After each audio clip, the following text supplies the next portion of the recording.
Welcome to Book Hoots Cambridgeshire Libraries podcast. I'm Rosie, a member of the library development team, and in this episode we're talking to author Nicola Upson. Nicola is the creator of the Josephine Tay series. Crime readers will know that Josephine Tay was a writer of crime fiction and stage plays between 1929 and 1952. Nicola gives her world a whole new lease of life.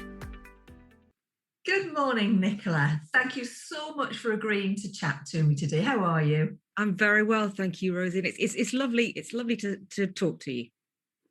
Excellent. It's a good start. What I'd like to do today is just look at your plans as we begin to look forward, what you're planning, what you're looking forward to getting involved with, and just to say to anyone listening that people will know you for your Josephine Tay books. At the last count, I've got it to 9. Am I right? That's right. Yeah. Excellent. The research paid off. Absolutely. So, in the spirit of looking forward, are you working on anything at the moment? I am. It's a really good time to talk about that, actually, not just because of the wider picture and some hope there, but also because where the series is and where the writing is at the moment. We left Josephine on St. Michael's Mount in the last Christmas before the war in the dead of winter. And so the book I'm working on now picks up 9 months later on the eve of the outbreak of the Second World War. The book is called Dear Little Corpses, and it's set back in Suffolk, where Josephine has her cottage and spends some of her time, where she has a bolt hole really to escape from. And that probably has never been more important for her than it is at the moment in this particular book. And it focuses around a particular moment of the early days of that war, which is the mass evacuation of children all over the country, from London, obviously, but also from other cities that were regarded as being in danger of bombing, when it became very, very clear. And that all started on the 1st of September, so that's when the book opens.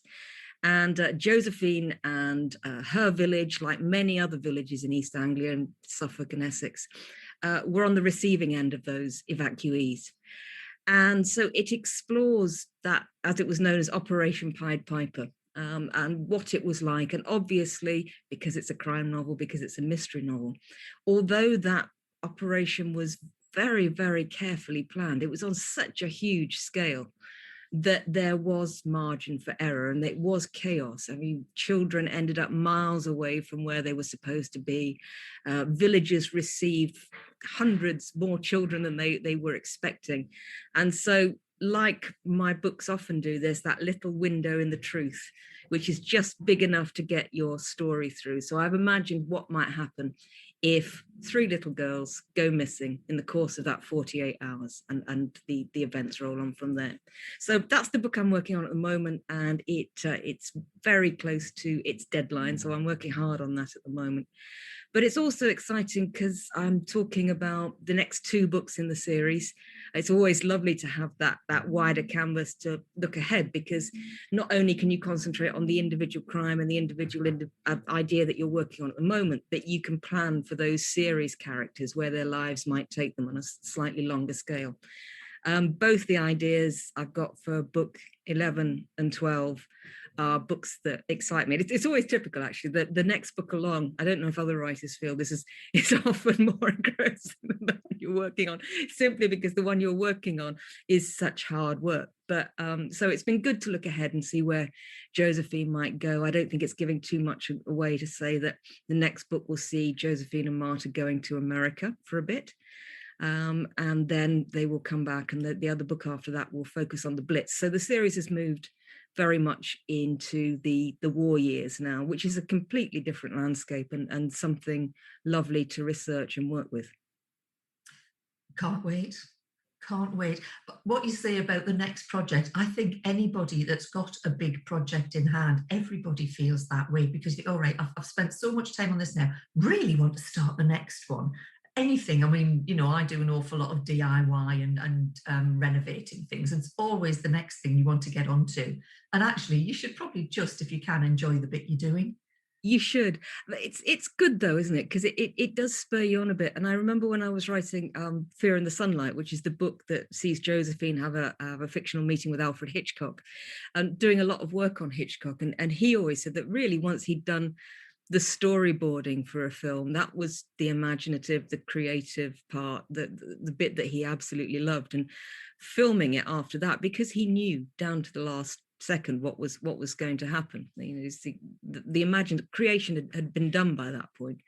And I think that is true. There's something about the writing process where it's often, even on individual books, it's often the scenes that you know are going to happen quite early on, and you look forward to them and you build to them and you're so excited about them. And then when you come to write them, they're not actually the books that thrill you, the scenes that thrill you most. That it's the little casual, almost incidental scenes that you hadn't really planned but just felt right for that moment, which engross you more. So it is a sort of up and down process in that way, and that's nice that the book has.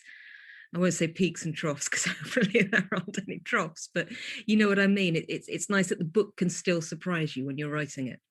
Well, yeah, because if you start out and you've got these set pieces in mind that you're excited about, you hadn't got your embellishments at that point. And all the way you're working through, I would imagine, as these little nuggets come to you, then obviously your set piece from before is in your mind, well, it's a bit of the furniture because it's always been there. So then you get there and it's not as shiny and bright as you wanted it to be, but it's possibly because you've developed so much more in between each set piece. I don't know. I'm just throwing that at you to say. Yeah, I think there is a certain element of that as well. And I think also it's interesting, both Mandy, my partner, and I do this when we're writing our books. When you finish a particular chapter, we say to ourselves, where would the reader want to go next? Where do we think that's where the reader not necessarily expects to go, but really wants to go to get to the heart of the story? And often that's not always, interestingly, where the writer wants to go. So it's juggling those two things and keeping everything fresh and new. And particularly when you've got series characters, they have to be familiar and recognizable and all the things that hopefully the readers love about those characters, but they have to be fresh and surprising and unpredictable too. Have you ever had any feedback where someone has said, I really didn't think it was going that way, and I think probably I would have preferred this to happen? Or has that not happened to you? I think I've had a bit of the first part of that sentence. I don't think I've ever had anybody suggest an alternative that they would have preferred, but maybe they just kept that to themselves. Well, there are an awful lot of spin-off sort of fiction and fan fiction. You never know what might be out there. No, and what is nice, what I have had is people saying that they've thought about what happens to the characters outside of the confines of the book and what happens to them when the book ends. And it's always lovely to know that the characters live on in I'm actually thinking about it, there a couple of people have mentioned the ending to The Death of Lucy Kite, which is the last book I wrote that was set almost entirely in Suffolk. Not that they would have preferred it a different way, but that they wished it hadn't ended quite so badly for a particular person, that they wished that the ending hadn't been quite so sad. Bleak, I believe, is the word they use. And so, yes, I have had that. And there is a temptation, obviously, to hold back on that. And it's a dilemma that I'm facing in this particular book, is to how far I go with the sadness of it, really, and the violence of it. So we'll see. The jury's still out on that. I shall steel myself. I shall win. And you're talking about, I always ask you about your research. I mean, has it been easier or harder to do the research for this one? It's been impossible, really, to do the sort of research that I would love to do, which is why I thank my lucky stars that I was already intending to write a book set in Suffolk, which is where I was born and brought up. It's a place that I still spend a lot of time in, and I know it very, very well. So if I'd been writing, for example, I know Cornwall well, but even the St. Michael's Mount book or the Port Merion book, or even London, obviously, that when you write those scenes, you have to go back, and they're set in the 1930s. So mentally, you have to peel back the layers of time to get to the present time of your book. And it has been pretty much impossible to do that intensely. I mean, certainly there is a village, Tol St Darcy, in this book, which features in the book and which I didn't really know at all until I knew that the book was going to be set in part there. So we have managed to get out and go to that village a few times and get to know it a bit, but nowhere like the sort of intense revisiting I would have done, because it's great to visit a place in the seasons that you're writing about it and get to know the changes of the landscape and the tiny things that you might otherwise not notice. And that sort of repeated travel and talking to people and going to interview people hasn't been possible at all. I always enjoyed hearing what you used to make Mandy do in the name of research and the places you would take her to. There was a tower, wasn't there, once you made her go to? There was a tower, yes. It still lives very, very vividly with us as well, that tower. That was on St Michael's Mount. There is a very, very beautiful church. It's the oldest part of St Michael's Mount. And it's the highest point of St Michael's Mount. It's right on the summit. And I knew it's got on top, it's got an old medieval stone lantern, which is called St Michael's Chair. And when it was a place of pilgrimage, when people used to come from all over the country, and they would cross the causeway and they would go up to St Michael's Mount, sometimes on their knees, would you believe? It's bad enough with those cobbles these days on your feet, but on your knees is a completely different thing. So they ascended to that, and they would go to the top of the church and the top of the church tower, and they would sit on St Michael's Chair, which is literally hanging over the precipice on the top of the church.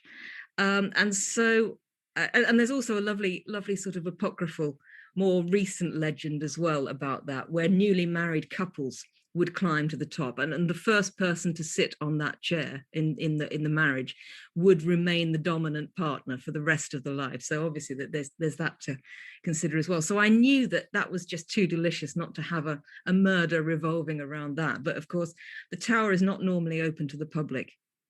So we asked for special permission to be taken up there, and James, Lord St Lever, he was lovely about it. He took us up himself, and I have to say, if I'd known what it was going to be like before I asked, I might not have done it, because Mandy's terrified of heights. I'm really chronically claustrophobic. I'm not keen on spiders. And so to that really narrow, twisting tower, dark, and once you get up there, I was relieved to get to the top. Mandy less so. And you look at that chair. I didn't sit on the chair, I will say that. Not even for the authenticity of the book would I do that. But yes, you're right. It's there are lovely parts, and it's so really interesting to go to different parts of the country and explore places you've never been. Obviously, that's a huge privilege and a very important part of the book. But there are also some things you have to do that are not necessarily quite so pleasant, and I think that was one of them. The woods behind Portmeirion and the dog cemetery at night wasn't terribly enjoyable either. But hopefully they lead to an atmospheric part of the book in each case, so it's worth it in the end, even while you're paying for the therapy. Absolutely, they definitely do. I mean, the tower and the chair. I mean, I actually still feel a bit quaggly as you talk about it. I actually felt quite shaky reading it, because it came across that you did not like that place.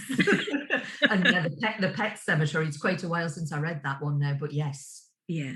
But and also, I think because that tower, the horror for me, because of my fears of that tower, the fact that it comes out of a church which is so beautiful and so spiritual. I mean, I don't have any strong faith, but when I walk into that church, I can understand why people do. And so for the beauty of that and the extraordinary atmosphere of that place, then to change so quickly, because I think that's the other thing I love about crime fiction. It's so full of contrasts. It's full of that can be a contrast of setting, like the tower and the church, or it can be a change in the weather. St Michael's Mount on a beautiful day, St Michael's Mount in a storm, or it can just be the contrast between the good and bad of the book, the evil and the humanity, the violence and the tenderness. And so to bring those things out in such close proximity, which is what a crime novel really, really requires, is always something good to do. Oh, absolutely. I think it was Sorry for the Dead. I couldn't see the ending coming, but I was devastated when I got Neither could I for a long time. Well, there you go. But yeah, I was really, yeah, that really, really got to me, the ending of that one, because you just wouldn't have wanted it, would you? No, you wouldn't. And that is something you have to consider. I know exactly what you mean, and I'm pleased it made you feel like that, because getting to it was hard to write as well, but there's something in you that knows that that is the only thing that would have happened. It's the only right ending for that character because of who they are and what they've done and what their lives have dealt them and the way they've dealt with that. There is only one way, one path. And I suppose in a way that's often what the writing of a novel is. It's as you go on, it's the narrowing down of the paths until there is only one correct ending. Exactly. What I want to ask you as well, it's like asking you to choose a favourite sort of child. Do you have a particular one of your 9 so far that have been published that is your favourite, that you have a stronger emotional tie to? Yes, definitely The Death of Lucy Kite. It's not necessarily because I'm proudest of the mystery or the writing, or it's not to do with which book you think is your best. It is, as you say, which is your favorite. I think it's for other people to judge which is your best book and which is their favorite.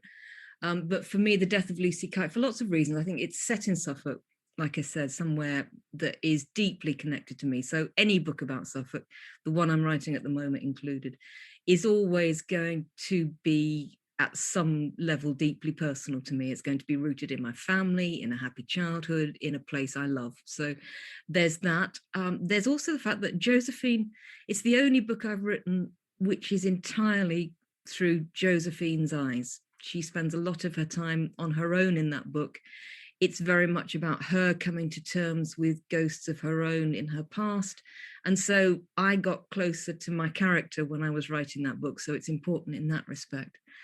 It deals, and this goes back to childhood and growing up, I suppose, it deals with the first crime story I ever heard, which was the murder of Maria Martin in the Red Barn in Polstead in Suffolk by William Corder, which is a tale that I heard since I was a little girl, because growing up in Bury, in the town that hanged Corder, it's part of your folklore. And Moyses Hall has such a fantastic collection of artifacts, really quite horrific things like his scalp and an account of his trial bound in his own skin. But when you're a little girl, those things are thrilling. When you're an adult, they have slightly more complex connotations. So there was that going on. So it was lovely to be able to explore that crime story, which I suppose, looking back, really influenced the fact that I write crime fiction at all. So I think that will always, whatever I write, that will be very close to my heart, that book. See, when I look at your list, the 2 that jump out for me, the first one I ever read was Angel with Two Faces, just because I couldn't find number 1 at the time, and I really need to read in order. Really like that one. But the one that it jumps out to me is London Rain.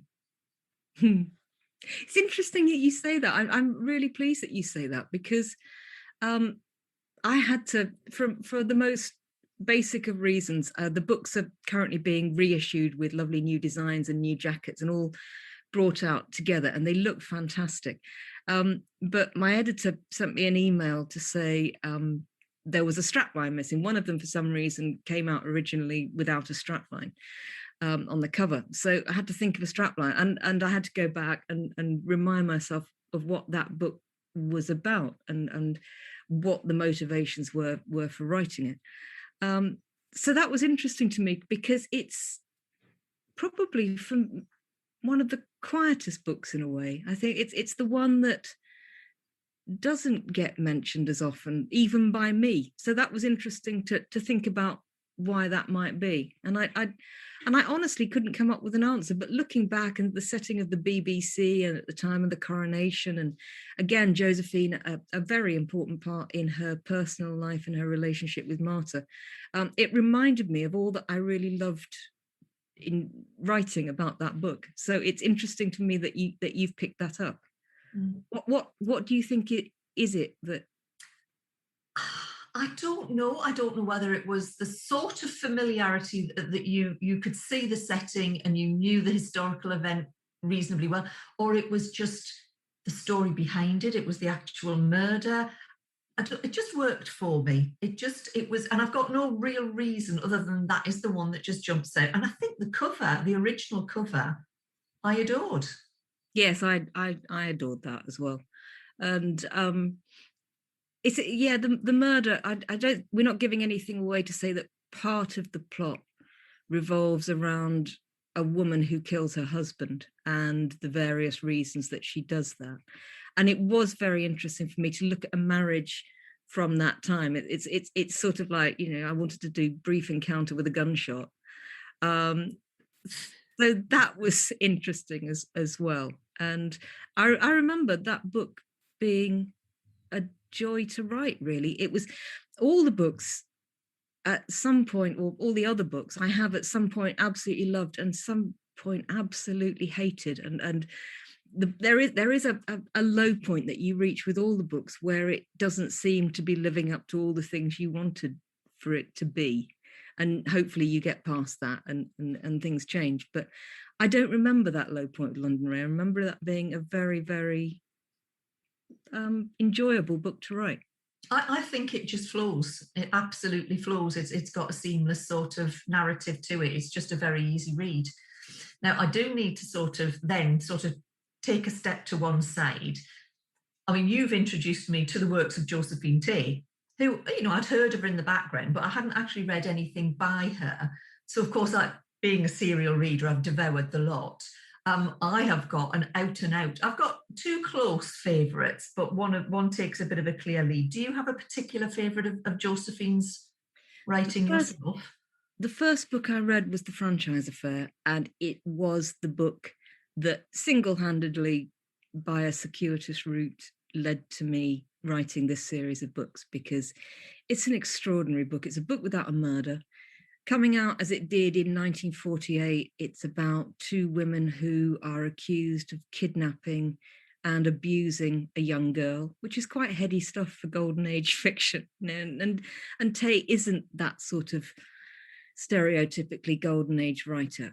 It has that wonderful sense of character, that richness of the world that she's creating, those ideas about how crime affects not just the criminal and the victim, but the wider stain of family and community that spreads. So that, and also what I love about that book is that every time I reread it, it's completely different. It's a chameleon of a book in a way that Tay was a chameleon of a person in lots of ways. And I remember reading it in the context of the Brexit debate, when everything was very febrile and brittle and angry. And I found it to be a very angry, almost hysterically angry book as well, in lots of ways. And yet, on the other hand, there's so much that's nostalgic about it. You pick it up, you feel the sun on your face as well. So I love the way that it shifts and changes. So I think that's probably still my favourite. But the interesting thing about Tay is that she's fabulous to reread, and my favourites do change. I mean, Miss Pym Disposes, which is set in a girls' physical training school, which is a background that Tay herself knew really well, and it's so vividly evoked throughout that book. And that book raises such important questions about justice, and it's got wonderful characters. So that's kind of crept up on me. To Love and Be Wise is a book I read recently of hers, because I was, the Dear Little Corpses is a village mystery, so I wanted to read her classic village mystery, which is To Love and Be Wise, and that's a wonderful book too. So they shift and change. Controversially, The one I like least is the one that most people rate her for, which is The Daughter of Time. I'm very predictable, and because my number 2 is Miss Pym, who I think is possibly the perfect book, but the one that got me, and I really, I felt it had changed my opinion completely on a lazy assumption I'd always lived with. And it just had such an impact because it wasn't what I was expecting, The Daughter of Time. And I suppose, you know, all the research that he gets someone to do for him.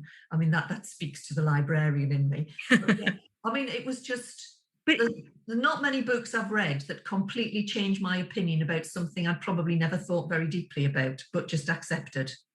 I think that's true for a lot of people. And it is a brilliant idea. I mean, it is a book that changed your opinion, changed lots of people's opinion, but also I think changed crime fiction, because when we see that concept now of a detective who for some reason can't investigate a crime, I think Val McDermid's done it, Colin Dexter has done it, that goes back to Tay and The Daughter of Time. That very idea that Grant, where he is in bed having broken his leg and one of his friends brings him a load of postcards to just character studies, portraits, to distract him because he's a hopeless patient, as you would expect a detective chief inspector to be. He's restless. And he looks at Richard III and he said, "That's not the face of a tyrant." And that is just such a neat, singular summing up of what so much of crime fiction is about, that difference between appearance and truth. And it was also interesting when they found Richard's body in the car park, and the lady from the Richard III Society who had orchestrated the search. I mean, that was one of the first things she said, and she was looking at 3D reconstructions using all the best technology that we've got these days. But Grant said that in his hospital bed 60 odd years ago. So I agree with you that it's a groundbreaking book, but it's not one that I find that voice quite so warmly in. It's not one I would read for entertainment and the pure love of Josephine Tay.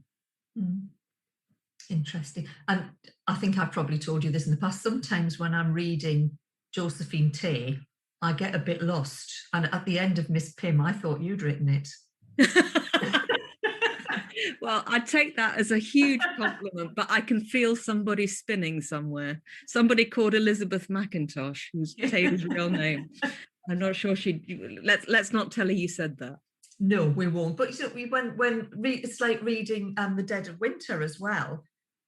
Because I know you, sometimes I think it's you walking around in that scenery. I have a mental picture.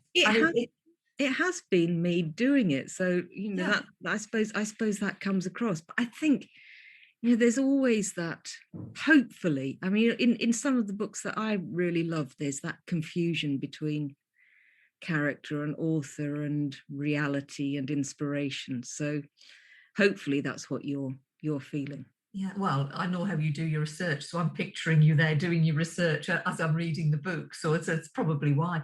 And then the last thing I want to talk to you about is Stanley and Elsie. Not what I was expecting, Nicola, at all. And I don't know why I was so surprised, because I know how you came about writing about Josephine Tay. I should not have been surprised. People are, I think, because it's not a crime novel. And I think when you look collectively at the Josephine Tay series, she was a crime writer. She's a wonderful playwright as well, but we know her best today as a crime writer. That series of books, all of them have a crime at their heart. They're marketed as crime novels. They're put in the crime section of bookshops. So yes, I see why people don't expect that. For me, it feels very natural, because the Tay books evolved with a love of her and an interest in her as a person, a fascination with her life, with some of the people whom she met in that life and worked with, and a celebration of her work. And really they're only crime novels because that's the genre we know her best for. So it seemed best. But for me, those books are a reimagining of her life. They are something that mixes fact and fiction to see where we get.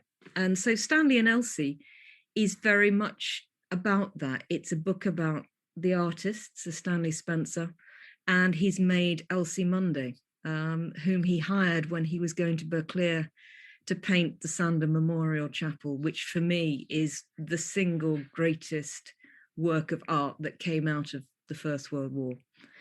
And Elsie becomes a very important part of his life. She is a domestic servant. She is also a muse for him. He drew and painted her so often. Some of his best works feature Elsie. She became a friend and a confidant, somebody who spoke her mind, a country girl in the way that he was a country boy. And it was a really interesting friendship. And I think for me, it was a different way to look at Spencer, because we look at him through his work. We look at him through the selfishness of his first marriage to Hilda Carline, the way that he got obsessed with Patricia Preece, who was herself involved in a lifelong love with Dorothy Hepworth. So it's been called the greatest soap opera in the history of art, and I think that's what it is. But through Elsie's eyes, hopefully it becomes slightly different. It becomes a story in which there aren't really any villains. There are just really human flaws. And it's, on the one hand, a very ordinary story about a family that is broken up. But it's also something a bit more than that, because he documented that side of his life through his work in just the forensic detail that he did the war, and went on to do the Second World War and the shipbuilding in Glasgow.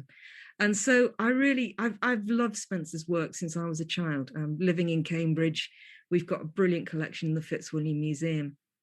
And I went into one of their exhibitions one day when I was doing some other work for them.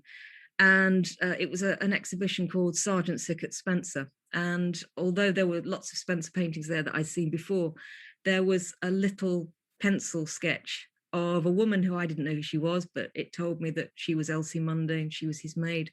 And she's just standing at a front door, sort of flirting with a postman or a tradesman. And there was something, and it was what he wrote about it. It was what he wrote about her and how they blew about like rooks in a cottage in the field by the railway cutting, and how their life was as light as the air, that gave a different side to the harshness of Spencer's life that we sometimes revel in. So I am eternally grateful to the Fitzwilliam Museum for that exhibition and that sketch, which led to that book. And it took 10 years, I think, to write, from the idea to it coming out. Because unlike the Tay books, it's not contracted, there's no deadline. So I had to write it as a labour of love in between. And I think perhaps it benefited from that. And it's exciting because I'm just starting. I've got the idea now for the next book in that vein. I know what that will be.